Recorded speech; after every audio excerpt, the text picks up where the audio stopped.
Un grand-père appelle à l'aide et la caméra de vidéosurveillance filme un employé en flagrant délit d'actes terribles. Lorsqu'un membre d'une famille vieillit et que sa santé décline, il arrive parfois que ses enfants et ses petits-enfants n'aient plus les moyens de s'occuper de lui et de lui donner tous les soins, toute l'attention et tous les médicaments dont il a besoin. S'occuper d'une personne âgée et malade coûte beaucoup de temps et d'énergie. Même si les membres de la famille souhaitent plus que tout au monde garder leurs parents chez eux, ils veulent aussi ce qui est mieux pour lui et pour sa santé. Et parfois la meilleure solution est de le placer dans une résidence pour personnes âgées où des professionnels pourront s'occuper de lui durant toute la journée et où sa famille pourra le visiter dès qu'elle le souhaite. Nous allons aujourd'hui voir un grand-père qui a silencieusement appelé sa famille à l'aide et ensuite, la caméra de vidéosurveillance de sa résidence a filmé un employé en flagrant délit d'actes terribles. À 89 ans, Georges Karam souffrait de la maladie d'Alzheimer et sa famille n'avait plus les moyens de s'occuper de lui. Ils l'envoyèrent alors au sein d'une résidence pour personnes âgées. Ses enfants avaient remarqué depuis déjà quelques temps que Georges ne parvenait plus à exécuter les tâches les plus simples du quotidien comme se nourrir, s'habiller ou se laver. Ils ont pensé que pour son propre bien, il valait peut-être mieux le placer dans une résidence pour personnes âgées. Ils firent des recherches sur le web afin de trouver la meilleure résidence pour lui.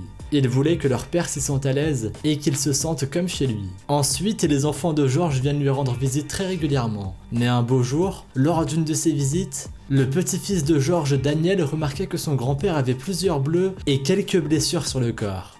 Il alla voir le personnel de la résidence et leur demanda s'ils étaient au courant de l'état de son grand-père et s'ils savaient ce qui avait causé ses bleus et ses blessures. On lui répondit alors que Georges était tombé de son lit.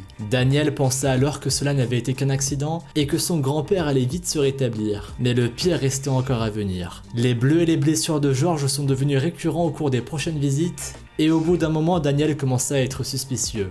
Son grand-père ne pouvait pas avoir eu autant d'accidents. Il se passait forcément quelque chose. Il fit installer une caméra dans la chambre de son grand-père, puis il informa tout le personnel de la résidence que cette chambre était filmée. Et ils ont eu un choc énorme.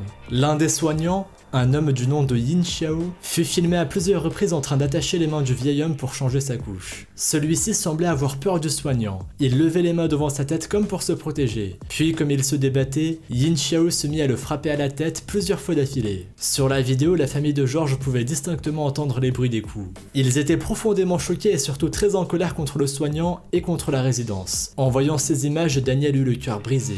Son grand-père était vulnérable et Yin Xiao abusait de sa condition. Daniel appela immédiatement la résidence pour savoir qui était responsable de son grand-père à ce moment-là. Et la personne qu'il a eue à l'autre bout du fil lui répondit que c'était bien Yin Xiao. Daniel appela les urgences et se dépêcha d'aller à la résidence avant que Yin Xiao ne parte. Les urgences arrivèrent en même temps que lui à la résidence et ils arrêtèrent Yin Xiao pris en flagrant délit. Ils l'ont alors emmené au poste de police et dans le même temps, le soignant fut licencié. Georges fut transporté à l'hôpital afin de vérifier que tout allait bien. Il subit quelques examens qui montrèrent que, heureusement, il n'avait pas de blessures graves. Le directeur de la résidence présenta ses excuses à la famille de Georges. Les enfants du vieil homme voulaient changer leur père d'établissement, mais finalement ils se sont révisés car cela aurait été bien trop de stress pour lui.